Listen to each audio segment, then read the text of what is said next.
परमेश्वर का धन्यवाद हो आज के सुंदर दिन के लिए कि प्रभु ने फिर से हमें यह अवसर दिया कि आज हम उसकी आराधना अपने घरों में अपने परिवारों के साथ कर सकें। हम प्रभु का धन्यवाद करते हैं आज के सुंदर दिन के लिए कि प्रभु हमें ऐसे अवसर देता है कि हम अपने घरों में प्रभु की आराधना बराबर कर सकें। आज विशेष दिन है हमारी कानपुर की कलीसिया के लिए और मैं इस समय अपनी कानपुर की कलीसिया को बधाई देना चाहता हूं। वो अपनी कलीसिया की वर्षगांठ बना रहे हैं और इस अवसर पर मैं पूरी कलीसिया को, वहां के पास्टर रेवरेंड अनिल बाली साहब को मैं धन्यवाद देना चाहता हूं, जिनके नेतृत्व में ये कलीसिया की स्थापना हुई और ये कलीसिया बढ़ती चली गई और आज ये फिर से अपनी कलीसिया की वर्षगांठ बना रहे हैं। साथ ही साथ मैं उनके परिवार का भी धन्यवाद देना चाहता हूं।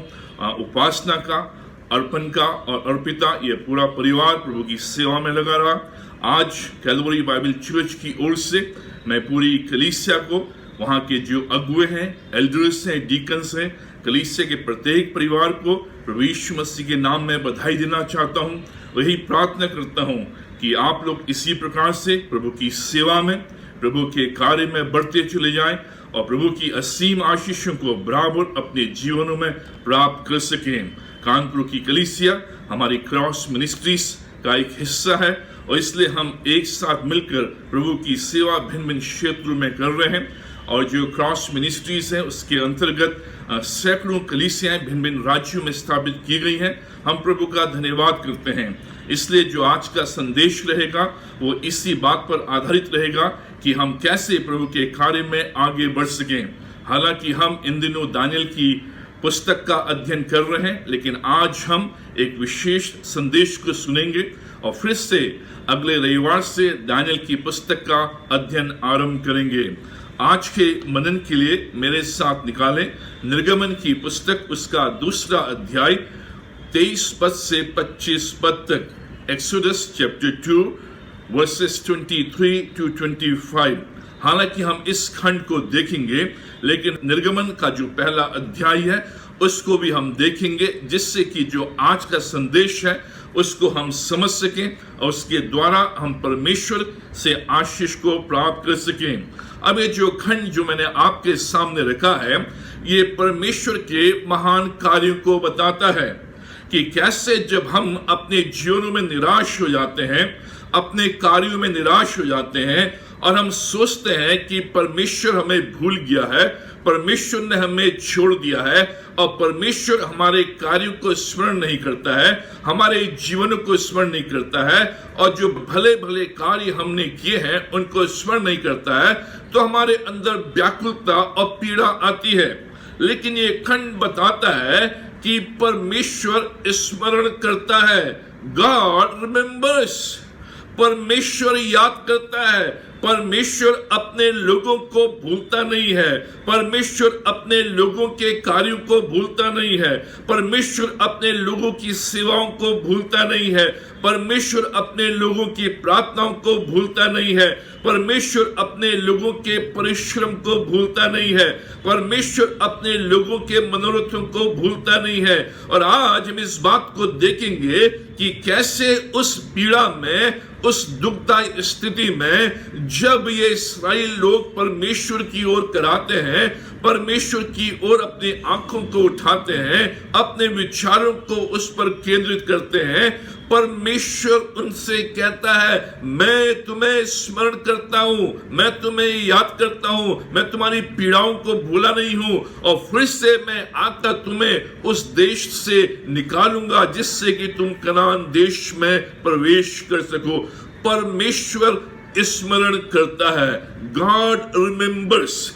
अब हम कई बार पूछते हैं लोगों से, क्या तुम मुझे याद करते हो? क्योंकि मनुष्य चाहता है कि उसको याद किया जाए। जो भी उसके सगे संबंधी हैं, जो भी उसके मित्र हैं, जो भी उसके प्रिय लोग हैं, वो चाहता है कि उसको याद किया जाए। ये मनुष्य की एक कामना है और हर व्यक्ति के अंदर एक कामना है कि उसको याद किया जाए। इसलिए वो बार बार पूछता है, क्या तुम मुझे भूले तो नहीं, कहीं भूल तो नहीं गए, मेरी याद करते हो या नहीं करते हो, वादा करके भूल तो नहीं जाएंगे। और बहुत से लोग होते हैं जो वादा करके भूल जाते हैं, लेकिन परमेश्वर से जो हम कहते हैं कि क्या परमेश्वर तुम्हें भूल गया है, उसका एक ही उत्तर होता है, मैंने तुमसे वादा किया है, मैंने तुमसे एक वाचा बांधी है और मैं कभी भी नहीं भूलूंगा।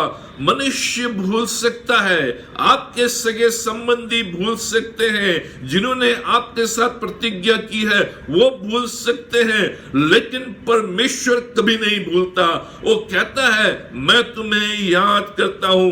परमेश्वर पद 24 में दूसरे अध्याय के उसमें इस्राएलियों से कहता है, मैंने तुम्हें स्मरण किया है, अपनी वाचा जो तुम्हारे साथ मैंने बांधी थी, अपना वादा जो मैंने तुम्हारे साथ किया था, उसको मैं भूला नहीं हूं, मैं उसको स्मरण करता हूं। अब परमेश्वर उनको दिलाता है याद कि कैसे मैंने अब्राहम के साथ प्रतिज्ञा बांधी है, कैसे मैंने याकूब के साथ प्रतिज्ञा बांधी, कैसे मैंने इसहाक के साथ प्रतिज्ञा बांधी है और उसको मैं पूरा करूंगा। अब याकूब के साथ परमेश्वर ने प्रतिज्ञा बांधी। जब याकूब का जन्म हुआ उत्पत्ति उसके 25वें अध्याय में, उसके बाद उत्पत्ति उसके 32वें अध्याय में याकूब का नाम बदलकर इस्राएल रख दिया गया और इस्राएल के द्वारा एक नई जाति, नए देश का निर्माण हुआ। और परमेश्वर इस इस्राएल जाति को, इस इस्राएली लोगों को मिस्र देश में ले जाता है। हालांकि वहां उनको फलने फूलने के लिए ले जाता है, लेकिन वो वहां पर कई वर्षों तक रहते हैं। अब ये परमेश्वर का कार्य है। इन घटनाओं के द्वारा परमेश्वर याद करता है कि कैसे याकूब के द्वारा उसने इनको इस्राएल जाति के रूप में परिवर्तित किया और कैसे उनको मिस्र देश में ले गया। उस अकाल के समय, जिस समय अकाल पड़ रहा था, अगर ये लोग मिस्र देश में प्रवेश नहीं करते तो हो सकता था ये 70 के 70 प्राणी मर जाते, लेकिन परमेश्वर इनको उस देश में ले गया। इन घटनाओं में परमेश्वर उनको दिखाता है कि मैं बराबर तुम्हें याद करता रहा। परमेश्वर ने याद किया और परमेश्वर उन्हें मिस्र देश में इसलिए ले जाता है कि वो फले फूलने के लिए परमेश्वर उन्हें मिस्र देश में लेकर आया। जब वो मिस्र देश में पहुंचे उस समय ये केवल 70 प्राणी थे, जो उत्पत्ति उसके 44 और 46 अध्याय में पाते हैं। लेकिन निर्गमन उसके 12 अध्याय और उसके 40 पद में हम पाते हैं कि 430 वर्ष के पश्चात ये लोग 25 लाख करीबन हो गए। यह है परमेश्वर का कार्य। परमेश्वर इनको मिस्र देश में ले गया। उस समय ये केवल 70 लोग थे और 430 वर्ष लगभग ये उस देश में रहे और इन 430 वर्षों में ये 70 लोग बढ़कर 25 लाख हो गए और ये बढ़ते चलेंगे। उसके बाद जब हम पहले अध्याय में आते हैं निर्गमन के, वहां पर 8वें पद में लिखा है कि एक नया राजा आया जो यूसुफ को नहीं जानता था। 10 पीढ़ी बीत चुकी है और इसने राजा ने कहा, देखो इस्राएली हमसे गिनती और सामर्थ्य में अधिक बढ़ गए हैं। अभी जो नया राजा है वो यूसुफ को नहीं जानता है, इस्राएलियों को नहीं जानता है और वो देख रहा है कि ये कैसे बढ़ते चले जा रहे हैं। केवल 70 लोग आए थे, 25 लाख से ऊपर हो गए हैं और ये घबराने लगा और कहने लगा कि ये जो इस्राएली लोग हैं ये बढ़ते चले जा रहे हैं, इनकी सामर्थ भी बढ़ती चली जा रही है और इसलिए इनको रोकना है। और उस समय जो नया राजा है इनके ऊपर दुख को लेकर आता है, इनके ऊपर पीड़ा को लेकर आता है, इनको डराता धमकाता है, इनको बोझ से दबा देता है, इनके कार्यों को बढ़ा देता है और इतने अधिक कार्य इनके ऊपर लाद देता है कि ये 2 नगरों की स्थापना करते हैं, गारे ईंट और खेती का कार्य करते हैं। कठिन सेवा से ये दुखी हो गए हैं। ये जो इस्राएली लोग हैं ये वहां की कठिन सेवा से दुखी हो गए हैं और इसलिए ये लोग परेशान हैं, दुख में हैं और कह रहे हैं कि क्या परमेश्वर तू हमें भूल गया। 2 अध्याय 23 से 25 पद जो खंड आज हम देखना चाहते हैं, यहां पर लिखा है, बहुत दिनों के बीतने के बाद मिस्र का राजा मर गया। इस्राएल कठिन सेवा के कारण लंबी लंबी सांसें लेकर आहें भरने लगे और पुकार उठे, और उनकी दुहाई जो कठिन सेवा के कारण हुई वो परमेश्वर तक पहुंची। परमेश्वर ने उनका कराना सुनकर अपनी वाचा को जो उसने अब्राहम, इसहाक और याकूब के साथ बांधी थी स्मरण किया, रिमेम्बर्ड। और परमेश्वर ने इस्राएलियों पर दृष्टि करके उन पर चित्त लगाया। यहां पर इस बात को बताया गया है कि कैसे ये कठिन कार्यों के द्वारा, कठिन सेवा के द्वारा दुखी होने लगे और परमेश्वर की ओर कराने लगे, परमेश्वर से विनती और प्रार्थना करने लगे। परमेश्वर इनके कराने को सुनता है, इनकी विनती को सुनता है, और लिखा है कि परमेश्वर ने स्मरण किया, उसने स्मरण किया और इनकी ओर दृष्टि लगाई, इन पर अपना चित्त लगाया और उनसे कहा, मैं तुम्हें भूला नहीं हूं। ये कह रहे परमेश्वर तू हमें भूल गया है, 430 वर्ष हो गए हैं, हम कठिन पीड़ाओं में हैं, हम कठिन सेवा के अंतर्गत हैं, हमारे ऊपर बोझ डाल दिया गया है, हम तेरे लोग हैं, क्या तू हमें भूल गया है? ये अनुभव हमारा भी हो सकता है। इतने वर्षों की सेवा के दौरान, इतने वर्षों के कार्य के दौरान, इतने वर्षों के मसीह अनुभव के दौरान हमारे अंदर भी ये भाव उठता है, ये अनुभव कि क्या परमेश्वर हमें भूल गया है। जब लगता है कि सब कुछ खत्म हो गया है, उस समय ये अनुभव, क्या परमेश्वर तू हमें भूल गया है? परमेश्वर ने सुनना बंद कर दिया है। परमेश्वर हम करा रहे हैं, हम गिड़गिड़ा रहे हैं, प्रार्थना विनतियों को तेरे सम्मुख लेकर आ रहे हैं, अपने मनोरथों को तेरे सम्मुख लेकर आ रहे हैं, लेकिन तूने अभी तक उत्तर नहीं दिया। क्या तूने सुनना बंद कर दिया है? परमेश्वर हमारे सपने धरे के धरे रह गए। हमने बड़े बड़े स्वप्न देखे थे, तेरी योजनाओं को अपने जीवन में हमने सोचा था पूरा होगा, लेकिन हमारे सपने धरे के धरे हो गए। परमेश्वर क्या तू हमें भूल गया है? जब कोई उत्तर नहीं आ रहा है, सालों बीत गए हैं, उत्तर नहीं आ रहा है, हम करा रहे हैं, परमेश्वर ये अनुभव मेरा, क्या तू मुझे भूल गया है? जब उत्तर मेरी आशा के विपरीत में आता है, मैं प्रार्थना किसी चीज के लिए कर रहा हूं, लेकिन प्रार्थना ठीक उसके विपरीत, परमेश्वर ऐसा क्यों हो रहा है? क्या तू मुझे भूल गया है? इन पीड़ाओं में तू मेरी सुधि नहीं ले रहा है? अब काफी देर हो चुकी है परमेश्वर, अब तू भी कुछ नहीं कर सकता है। इतने वर्षों तक मैं लगातार प्रार्थना करता रहा, विनती करता रहा, लेकिन तू आया नहीं, तूने कार्य नहीं किया, तूने सुना नहीं, तूने स्मरण नहीं किया, अब बहुत देर हो चुकी है, अब कोई फायदा नहीं। अब हालत और भी बदतर हो रहे हैं, परेशानियां बढ़ती चले जा रही हैं।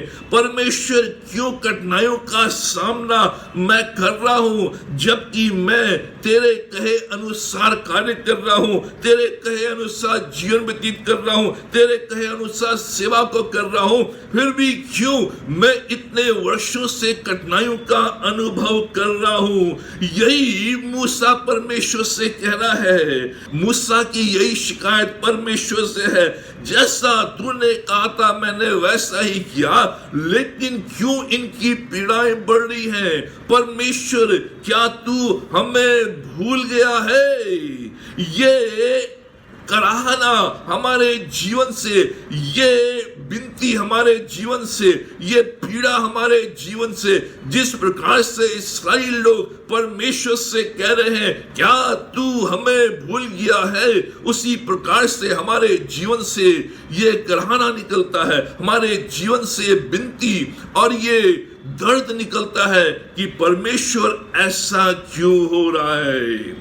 अब इस पूरे संदर्भ में कि परमेश्वर स्मरण रखता है, परमेश्वर स्मरण करता है, गॉड रिमेंबर्स, हम 10 बातों पर प्रकाश डालेंगे जिसके द्वारा हमारा विश्वास परमेश्वर के ऊपर रहे कि परमेश्वर हमें भूलता नहीं है, लेकिन परमेश्वर बराबर हमें स्मरण करता है और जो प्रतिज्ञा उसने हमारे साथ की है, जो वाचा उसने हमारे साथ बांधी है, वो वाचाओं को पूरा करेगा।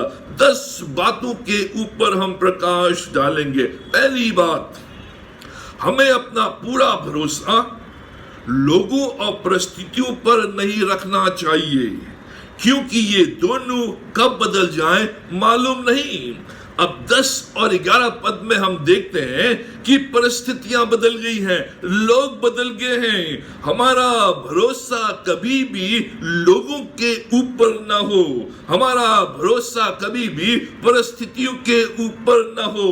कब लोग बदल जाएं हमें मालूम नहीं, कब परिस्थितियां बदल जाएं हमें मालूम नहीं। अब एक नया राजा आ गया है।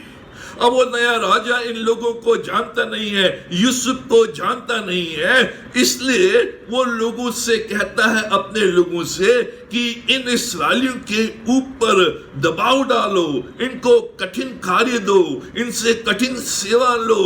राजा बदल गया है, परिस्थितियां बदल गई हैं। अब नया राजा नया कानून लेकर आ रहा है, नई नीतियां हैं, नीतियां बदल गई हैं, व्यवहार बदल गया है, समय बदल गया है। अब वैसा समय नहीं रहा जब फिरौन था, जो फिरौन इनको अच्छे रूप में संभाल रहा था, लेकिन परिस्थितियां बदल गई हैं, लोग बदल गए हैं।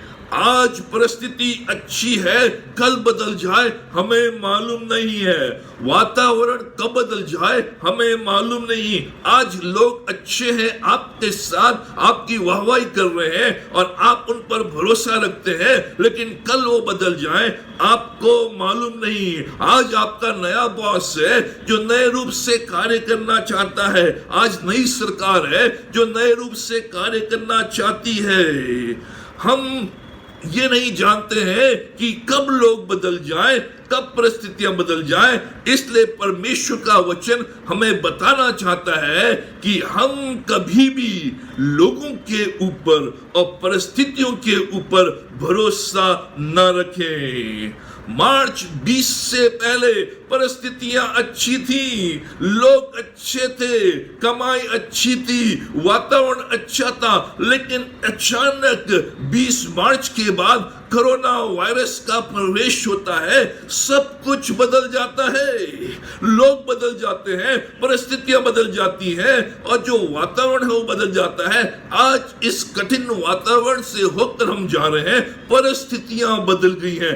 कब परिस्थितियां बदल जाएं हमें मालूम नहीं है, इसलिए हमें कभी भी परिस्थितियों के ऊपर और लोगों के ऊपर भरोसा नहीं रखना है। आज घर में हमारा मुखिया है, अचानक उसकी मृत्यु हो जाए, परिस्थिति बदल गई। आज आपके पास जॉब है, कल आपकी जॉब चले जाए, आपकी परिस्थिति बदल गई।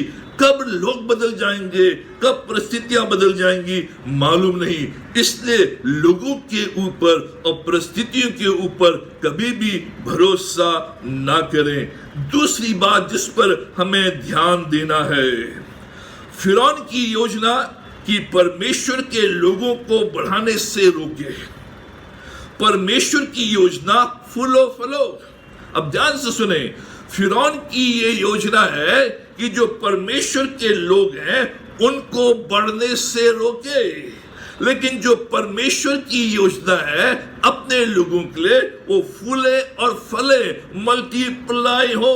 पद 7 में लिखा है, इस्राएल की संतान फलने फूलने लगी उस मिस्र देश में, उस परदेश में, उस अन्य जाति राजा के अधीन, क्योंकि परमेश्वर की योजना अपने लोगों के लिए यह है कि वो फूले फले।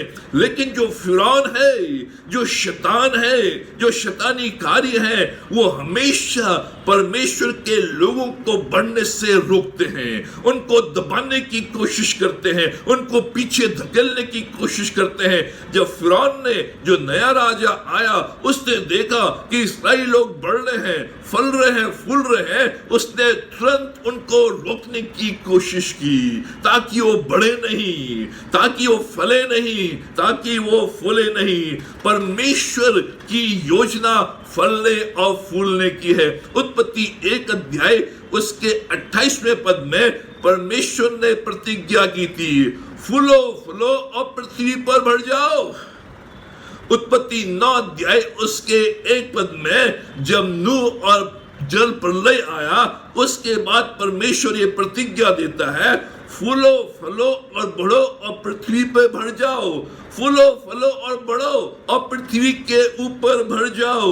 उत्पत्ति 35 अध्याय उसके 11वें पद में जब याकूब इस्राएल के रूप में परिवर्तित हो गया, तो परमेश्वर ने उससे कहा, तू फूले फले और बढ़े। और निर्गमन 1 अध्याय उसके 7वें पद में जो आज हम देख रहे हैं, उसमें लिखा है, इस्राएल की संतान फलने फूलने लगी।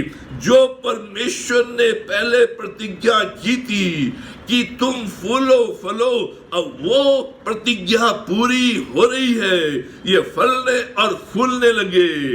उस मिस्र देश में अन्य जाति राजा के अधीन परमेश्वर की योजना है अपने लोगों के लिए कि वो फूले फले और निरंतर आगे बढ़ते चले जाएं। ये परमेश्वर चाहता है और परमेश्वर की योजना है, इसलिए परमेश्वर स्मरण करता है, अपने वादे को भूलता नहीं है। जो उसने कहा है वो करता है।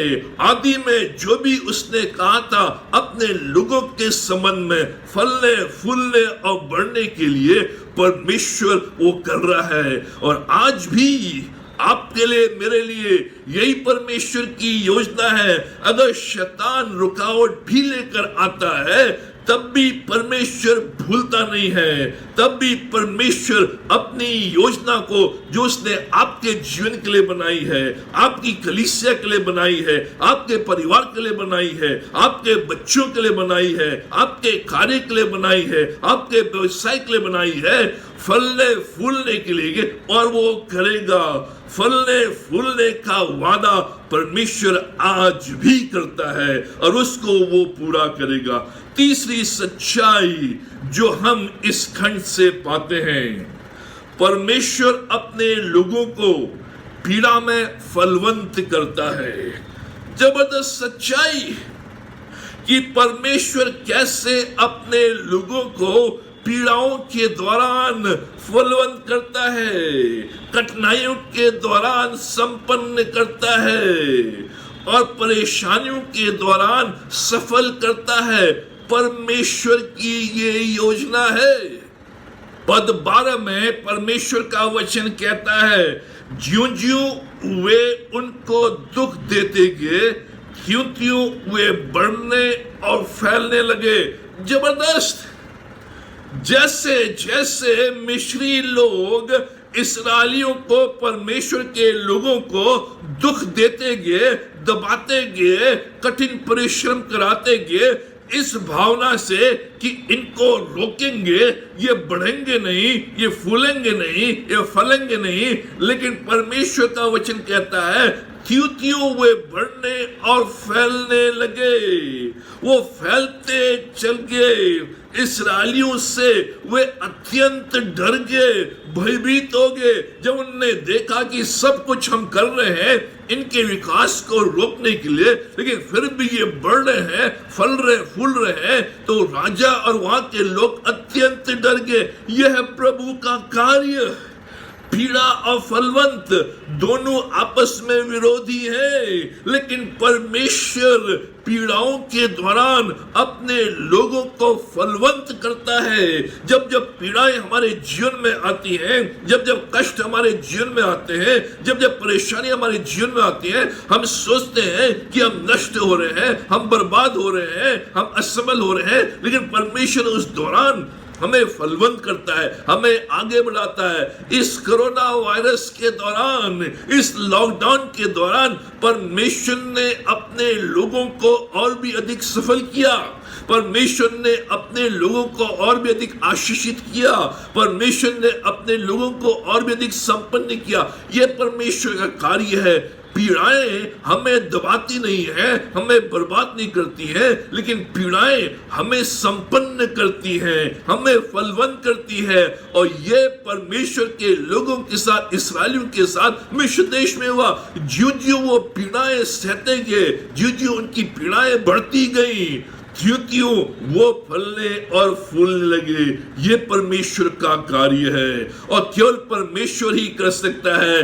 दुख के दौरान, पीड़ा के दौरान वो हमें फलवंत और संपन्न करता है, क्योंकि वो हमें स्मरण रखता है, वो हमें भूला नहीं है। उसकी दृष्टि आपके और मेरे ऊपर बराबर बनी रहती है। चौथी बात जो हम इस खंड से देखते हैं, परमेश्वर की प्रतिज्ञाएं फिरौन की योजनाओं से अधिक शक्तिशाली है। जबरदस्त! परमेश्वर की जो प्रतिज्ञाएं हैं वो फिरौन की योजनाओं से अधिक शक्तिशाली हैं। फिरौन की योजना यह है कि जो इस्राएली लोग हैं, जो परमेश्वर के लोग हैं, उनको बर्बाद कर दिया जाए, उनका खात्मा कर दिया जाए, उनको नष्ट कर दिया जाए। लेकिन जो परमेश्वर की प्रतिज्ञा है फलने, फूलने और बढ़ने की, उसकी प्रतिज्ञा फिरौन की योजनाओं से अधिक शक्तिशाली है। इसलिए लिखा है 1 अध्याय उसके 12वें पद में, इब्री स्त्रियों को बच्चा उत्पन्न होने के समय यदि बेटा हो तो उसे मार डालना। ये फिरौन की योजना है। वो जो धाइयां हैं, वो जो नर्स हैं, जिनको उसने ये आज्ञा दी है 2 धाइयों को, कि परमेश्वर के जो लोग हैं, इस्राएली जो ये लोग हैं, फिरौन इन 2 धाइयों को, मिडवाइफ्स को, जो नर्स के समान है, उनको आज्ञा देता है कि जब भी किसी इब्री स्त्री का, यहूदी स्त्री का बच्चा उत्पन्न हो, अगर वो बेटा हो तो उसे तुरंत उसी समय मार देना।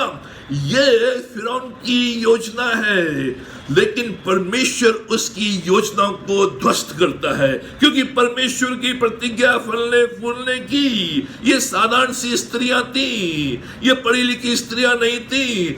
इन्हें राजा की ओर से आज्ञा मिली थी, लेकिन फिर भी इनका कोई वजूद न होने के बावजूद भी ये परमेश्वर का भय मानते हुए इन बच्चों को जो बेटे के रूप में उत्पन्न होते हैं उनको मारते नहीं है। परमेश्वर की प्रतिज्ञा इस रूप में पूरी हो रही है कि वो जो धाइयां हैं, जो मिडवाइफ्स हैं, जो नर्सेस हैं, फिरौन की आज्ञा को प्राप्त करते हुए भी वो परमेश्वर के कार्य को आगे बढ़ा रही हैं, परमेश्वर की प्रतिज्ञा को पूरी कर रही हैं। यह परमेश्वर का कार्य।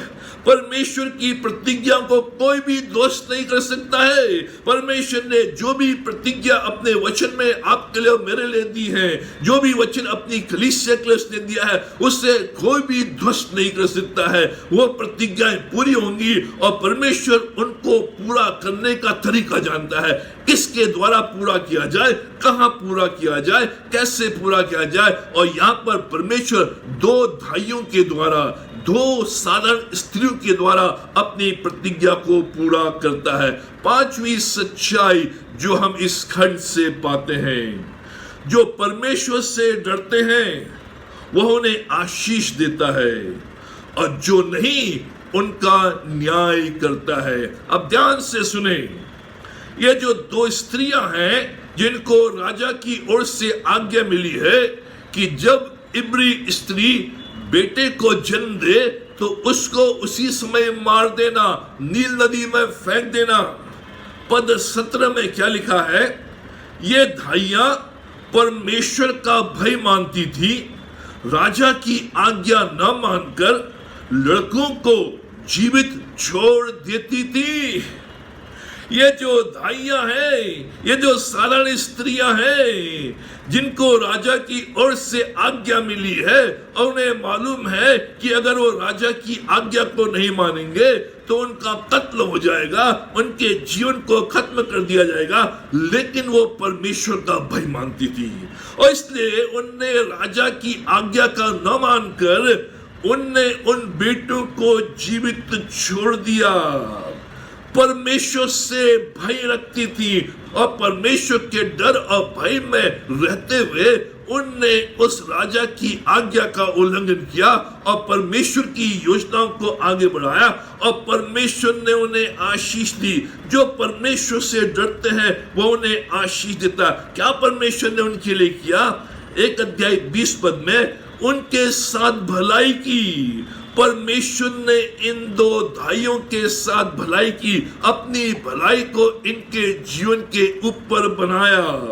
1 अध्याय 21वें पद में उनके घर बसाए।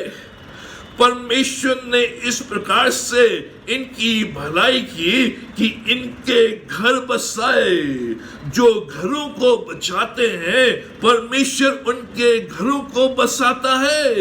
इन भाइयों ने लोगों के घरों को बचाया, उन माता पिता के बच्चों को बचाया और इसलिए परमेश्वर ने इनके घरों को बसाया। ये जो भाइयां थी ये 5 स्त्रियां थी, ये समाज में तिरस्कृत की गई स्त्रियां थी, इनका कोई वजूद नहीं था, ये समाज का एक अंग नहीं थी, लेकिन बांझ होने के कारण इनका कोई परिवार नहीं था, तिरस्कृत थी और ये घर में बोझ होने के कारण इस प्रकार के कार्य करती थी जिससे कि अपना जीवन निर्वाह कर सके। लेकिन परमेश्वर ने क्या किया? इनके घर बसाए। और यहाँ पर जो शब्द है वो 2 शब्द है इसमें, उनके घर बनाए और उनका घर बसाया। परमेश्वर ने उनका घर बनाया, उनके लिए मकान बनाया। अभी तक इनके पास कोई मकान नहीं, लेकिन परमेश्वर ने ऐसी भलाई की, ऐसी योजना उनके लिए बनाई, ऐसा प्रबंध किया कि अब उनके अपने मकान है, अपना उनका हाउस है, उसके साथ साथ घर बसाए। अब ध्यान से सुने, उनका घर बनाया और उनके घर बसाए। एक तो है हाउस और एक तो है होम, एक है मकान। मकान जो ईंट और गारे से बनता है, जिसके द्वारा स्थिरता आती है कि मेरा अपना घर है और मैं परमानेंट हूं, मुझमें स्थिरता आ गई है। परमेश्वर ने उनके लिए मकान बनाया, उनके लिए हाउस बनाया, जिससे अब उनके जीवन में स्थिरता आ सकी। उसके साथ साथ उनका घर बसाया, उनका होम उसने क्रिएट किया। एक घर बसाया, एक होम उनको दिया, परिवार उनको दिया। होम जो है वो परिवार है, हाउस जो है वो मकान है। परमेश्वर ने ऐसा प्रबंध किया कि जो 5 स्त्रियां थी जो तिरस्कृत की गई थी, इनका विवाह हुआ, इनके बच्चे हुए, इनका अपना परिवार। जो लोग परमेश्वर से डरते हैं परमेश्वर उनको आशीष देता है, परमेश्वर उनके मकानों को बनाता है, परमेश्वर के परिवारों को बसाता है, परमेश्वर के घरों में आशीष देता है, परमेश्वर के मकानों में आशीष देता है, उनके ऊपर भलाई करता है। लेकिन जो उसका डर नहीं मानते उनके ऊपर परमेश्वर न्याय को लेकर आता। परमेश्वर स्मरण करता है इन 2 भाइयों के कार्यों को परमेश्वर ने स्मरण किया।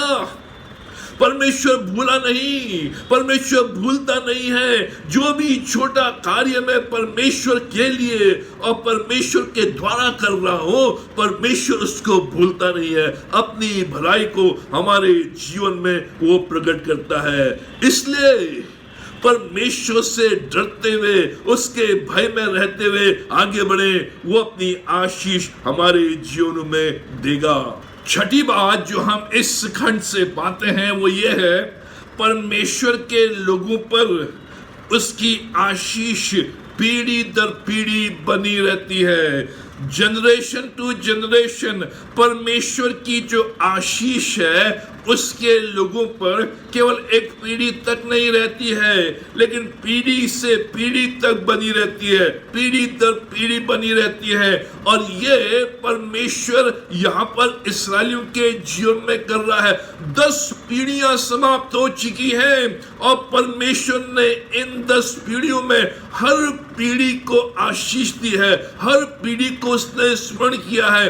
और परमेश्वर यही प्रतिज्ञा आज भी हम लोगों के साथ करता है कि जो परमेश्वर की आशीष मेरे माता पिता के साथ थी, उसकी आशीष मेरे साथ रहेगी। जो आशीष मेरे साथ है वो आशीष मेरे बच्चों के साथ रहेगी, मेरे नाती पोतों के साथ रहेगी। परमेश्वर पीढ़ियों को भूलता नहीं है। और यहाँ पर लिखा है 1 अध्याय के 5वें पद में, जब ये लोग मिस्र देश में आए, ये केवल 70 लोग थे, केवल 70 लोग थे। लेकिन पद 7 में कहा गया है, इनके द्वारा पूरा देश भर गया। 430 वर्ष हो चुके हैं, 10 से अधिक पीढ़ियां आ चुकी हैं, 25 लाख लोग हो चुके हैं, लेकिन परमेश्वर की आशीष इन 10 पीढ़ियों में हरेक के साथ बनी रही। जैसे उसकी आशीष अब्राहम के साथ थी, वैसे उसकी आशीष इसहाक के साथ रही। जैसे उसकी आशीष इसहाक के साथ थी, वैसे उसकी आशीष याकूब के साथ रही। जैसे उसकी आशीष याकूब के साथ रही, वैसे उसकी आशीष यूसुफ के साथ रही। ये बराबर परमेश्वर पीढ़ियों को नहीं भूलता है। उसके लोग पीढ़ी दर पीढ़ी आशीष पाएंगे। आप अपनी पीढ़ी भूल सकते हैं, आपको नहीं मालूम कि आज से 4 जो पीढ़ियां हैं उसमें कौन कौन से लोग थे, आने वाली कितनी पीढ़ियां होंगी उसके बारे में भी आपको जान नहीं, आपको मालूम नहीं रहेगा। लेकिन परमेश्वर आपसे पहले की पीढ़ी और आपसे आने वाली पीढ़ी उन सब को स्मरण करता है, उनके नामों को जानता है। आप भूल सकते हैं अपनी पीढ़ियों को, लेकिन परमेश्वर नहीं भूलता है। परमेश्वर के सम्मुख वो बराबर बनी रहती है। परमेश्वर उनको स्मरण रखता है, परमेश्वर उनकी देख रेख करता है, परमेश्वर उनकी भरपूरी करता है। आज के बाद जो मेरी पीढ़ी है, मैं शायद उनकी देख रेख ना कर सकूं, उनकी भरपूरी ना कर सकूं, लेकिन परमेश्वर मेरे बच्चों की देख रेख करेगा, मेरे बच्चों की भरपूरी करेगा, बच्चों के बच्चों की देख रेख करेगा, उनकी भरपूरी करेगा। ये परमेश्वर का कार्य है। गॉड रिमेंबर्स, परमेश्वर स्मरण करता है, वो आपको स्मरण करता है, इस समय आपके बच्चों को स्मरण करता है और आने वाले बच्चों को स्मरण करता है। तेरी संतान को स्मरण करेगा, नाती पोतों को स्मरण करेगा, पर पोतों को स्मरण करेगा। वो बराबर स्मरण करता है, वो कभी भी किसी को भूलता नहीं। उसकी आशीष पीढ़ी दर पीढ़ी बराबर बनी रहेगी। 7वीं बात जो हम इस खंड से पाते हैं, परमेश्वर सब बातों को अच्छा करता है। उस समय भी जब ऐसा लगता है कि सब कुछ बिगड़ गया है, पद 14, उस समय जब ऐसा लगता है कि सब कुछ बिगड़ गया है, उस वक्त भी परमेश्वर अच्छा करता है। पद 14 में इसका वर्णन है। परमेश्वर इन्होंने जो हमारी कठिनाई है उसको दुगना कर दिया है, इन्होंने हमारे बोझों को दुगना कर दिया है, इन्होंने हमारे कार्यों को दुगना कर दिया है। हमारे दुख और बढ़ते चले जा रहे हैं, हमारे कार्य और कठिन होते हुए चले जा रहे हैं। अब सब कुछ बिगड़ गया। परमेश्वर 400 से अधिक वर्ष हो गए हैं, पीड़ाएं बढ़ती चली जा रही हैं, बेटों का कत्ल कर दिया जा रहा है, जो बेटे उत्पन्न होते हैं उनको नील नदी में डाल दिया जा रहा है। परमेश्वर काम की कठिनाई बढ़ती चली जा रही है, जो सेवा है वो कठिन होती चली जा रही है, कठोरता का व्यवहार ये हमारे साथ कर रहे हैं। परमेश्वर उस समय भी स्मरण रखता है, उस समय भी अच्छा करता है। वो 2 धाइयों का प्रबंध करता है, जो 2 धाइयां आकर इनका साथ देती हैं। उसमें परमेश्वर मूसा को पृथ्वी के ऊपर जन्म देता है, जिसके द्वारा वो भविष्य में इनकी अगुवाई कर सके। इनको देश से निकालता है और चांदी, सोना और जानवरों के साथ इनको कनान देश में प्रवेश कराता है। यही परमेश्वर की खासियत है। उठाकर पहले से अधिक संपन्न करता है, उठाकर पहले से अधिक बलवान करता है। इसलिए पद 20 में कहा गया है, वे लोग बढ़कर बहुत सामर्थी हो गए। उस समय जब वो कह रहे थे अब सब कुछ बिगड़ गया है, परमेश्वर उस समय वो बढ़कर और अधिक सामर्थी हो गए। परमेश्वर उस अवस्था में भी अपने कार्य को करता है जिससे हम फले फूले। ये परमेश्वर की खासियत है। जब हम सोचें कि अब बिगड़ गया है, अब कुछ होने वाला नहीं है, आगे बढ़ नहीं सकते, सारे रास्ते बंद हो गए हैं, अंधकार सा अंधकार दिखाई दे रहा है, धुंधला सा दिखाई दे रहा है, हमारे संसाधन खत्म हो गए हैं, अब हम कैसे आगे बढ़ेंगे, उस समय भी परमेश्वर अच्छा करता है। यह है परमेश्वर की खासियत और परमेश्वर ने उस दौरान इनके जीवन में अच्छे कार्य को किया। आठवीं बात, आपके जीवन और आपको छुड़ाने के लिए परमेश्वर के पास उसकी अपनी योजना और अपना समय है।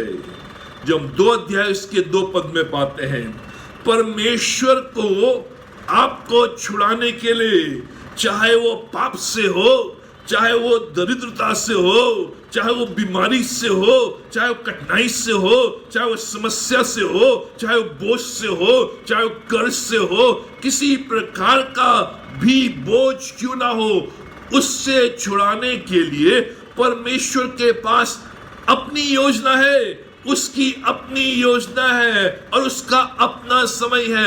अपनी योजना के अनुसार वो आपको अपने ठीक समय में छुड़ाएगा।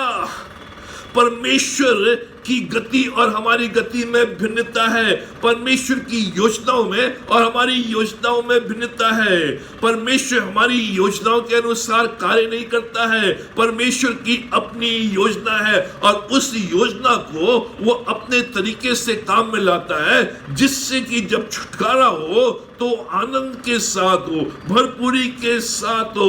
इसलिए परमेश्वर मूसा का जन्म करता है, मूसा को जन्म देता है और मूसा का आगमन इस पृथ्वी के ऊपर होता है। 3 महीने तक उसके माँ बाप उसको छुपा कर रखते हैं। फिरौन की बेटी के घर में उसका लालन पोषण होता है और फिर परमेश्वर उसके द्वारा इस्राएलियों को उस देश से छुड़ाता है। परमेश्वर की अपनी योजना है और अपनी योजना के तहत वो कार्य करता है। और अभी भी जब मूसा तैयार हो गया है, परमेश्वर का समय नहीं आया है। वो कहता 80 वर्ष और ये 40 वर्ष और जंगल में रहेगा, उसके बाद लौट कर आएगा, तब तुम यहां से निकाले जाओगे। और मूसा की सामर्थ्य के द्वारा नहीं, इस्राएलियों की सामर्थ्य के द्वारा नहीं, हारून की सामर्थ्य के द्वारा नहीं, लेकिन परमेश्वर की सामर्थ्य के द्वारा। इसलिए परमेश्वर अपनी लाठी को हारून को देता है, मूसा को देता है और उस लाठी की सामर्थ्य के द्वारा परमेश्वर इन लोगों को निकालता है। परमेश्वर की योजना परमेश्वर की लाठी है, उस लाठी के द्वारा इनको छुड़ाता है, चमत्कार करता है, आश्चर्य कर्म करता है और अपने समय में वहां से उनको निकालता है। जब वो संपन्न हो जाते हैं, सोना चांदी बहुतायत की मात्रा में एकत्रित कर लेते हैं, जानवर बहुतायत की मात्रा में एकत्रित कर लेते हैं, उसके बाद परमेश्वर उनको वहां से छुड़ाता है। परमेश्वर का समय उसका समय है, वो हमारे समय के अनुसार कार्य नहीं करता।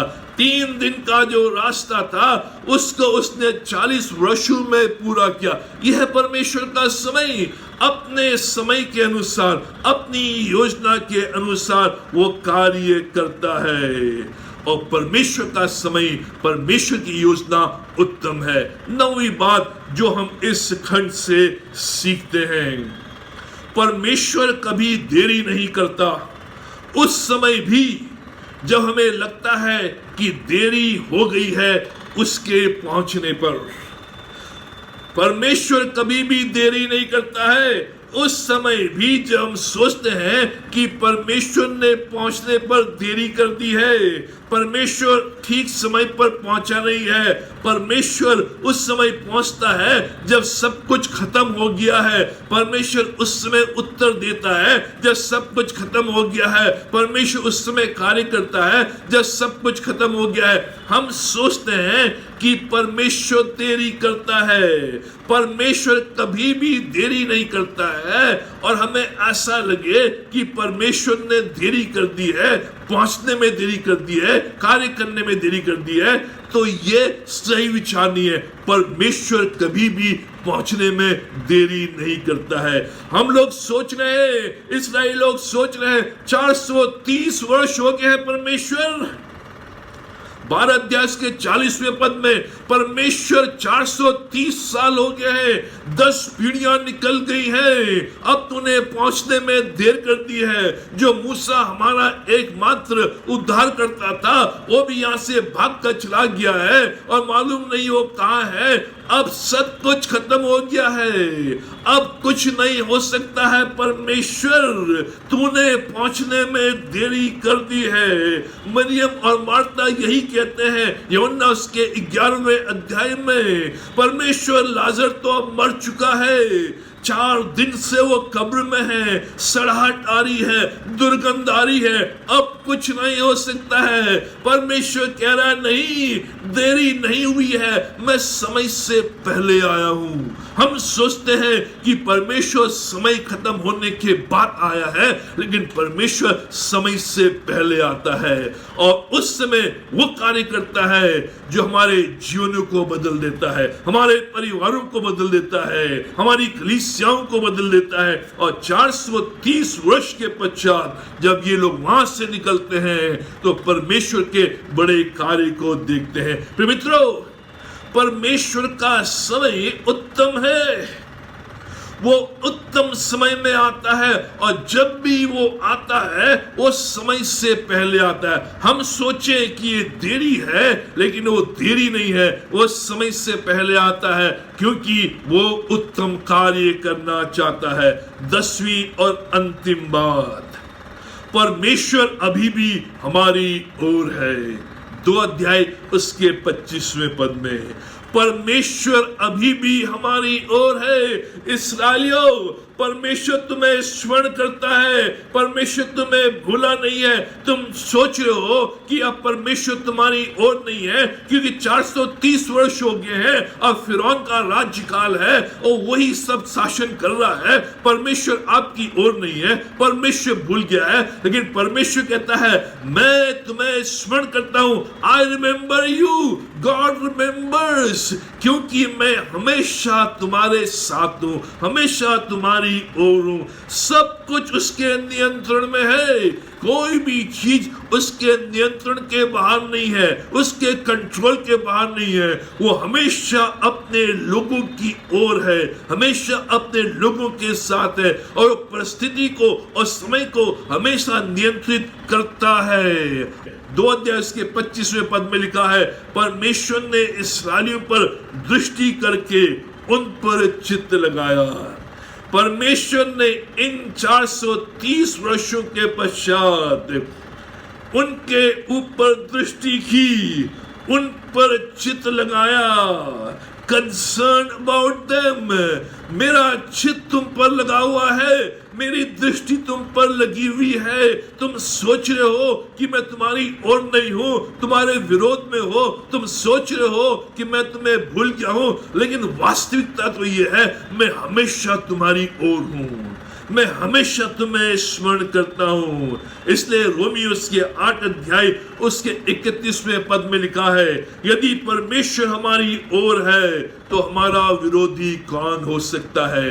परमेश्वर हमारी ओर है। प्रिय मित्रों, जब हम अपनी कलीसियाओं में आगे बढ़ रहे हैं, अपने जीवन में आगे बढ़ रहे हैं, अपने कार्यों में आगे बढ़ रहे हैं, परमेश्वर के कार्यों को स्मरण कर रहे हैं तो इस बात को हमेशा स्मरण रखें कि परमेश्वर आपको भूला नहीं है, परमेश्वर आपके कार्यों को भूला नहीं है, परमेश्वर आपके परिश्रम को भूला नहीं है, परमेश्वर आपकी पीड़ाओं को भूला नहीं है, परमेश्वर आपकी कठिनाइयों को भूला नहीं है, परमेश्वर आपके दर्द को भूला नहीं है। वो आपकी ओर है और वो स्मरण रखता है और वो कहता है मैं बराबर अपनी दृष्टि तुम्हारे ऊपर बनाए रखता हूं, मेरा चित्त तुमसे लगा हुआ है और मैं तुम्हारी ओर हूं और मैं तुम्हें उस कनान देश में, उस भरपूरी वाले देश में प्रवेश कराऊंगा, क्योंकि ये उसकी प्रतिज्ञा है। फूलो फलो और बढ़ो, ये उसकी प्रतिज्ञा है हर विश्वासी के लिए। आज जितने भी लोग इस वीडियो के माध्यम से इस वचन को सुन रहे हैं, इस बात को स्मरण रखें कि जो परमेश्वर की प्रतिज्ञा आपके लिए है वो ये है, फूलो फलो और बढ़ो। शैतान इसमें रुकावट लाने की कोशिश करेगा, बाधा लाने की कोशिश करेगा, आपको डगमगाने की कोशिश करेगा और आप सोचेंगे एक समय कि परमेश्वर भूल गया है, लेकिन इस समय स्मरण रखें कि परमेश्वर आपको स्मरण रखता है, परमेश्वर आपकी ओर है, परमेश्वर आपके पक्ष में है, उसकी दृष्टि आपके ऊपर है, उसका चित्त आप पर लगा हुआ है और वो उस प्रतिज्ञा को जो उसने दी है, फूलो फलो और बढ़ो, उसको वो पूरा करेगा। प्रभु आप सबों को आशीष दे। आइए प्रार्थना करें। हमारे महान जीवित शक्तिमान परमेश्वर पिता, हम धन्यवाद देते हैं सुंदर समय के लिए, हम धन्यवाद देते थे तेरी तमाम आशीषों के लिए, तेरी रक्षा, मदद, भलाई, करुणा और दया के लिए। हम धन्यवाद देते हैं पिता परमेश्वर कि तूने बड़े बड़े कार्य हमारे जीवनों में, हमारे परिवारों में, हमारी कलीसिया में किए हैं। हम इस समय विशेष करके धन्यवाद देते हैं रेवरेंड अनिल बाली के लिए, उनकी पत्नी उपासना के लिए, उनके बेटे अर्पण के लिए, उनकी बेटी अर्पिता के लिए और कानपुर की कलीसिया के एल्डर्स, डीकन्स और प्रत्येक परिवार के लिए जिनको तूने पिता परमेश्वर उस स्थान में स्थापित किया और उनके द्वारा ये सुंदर कलीसिया का निर्माण किया। और पिता परमेश्वर अपने इस आशीष को, अपनी इस प्रतिज्ञा को तूने इनके जीवन में, इनके परिवार में, इनकी कलीसिया में पूरा किया। फूलो फलो और बढ़ो। पिता परमेश्वर, हमारी प्रार्थना है कि इस कलीसिया के ऊपर तेरी आशीष बराबर बनी रहे।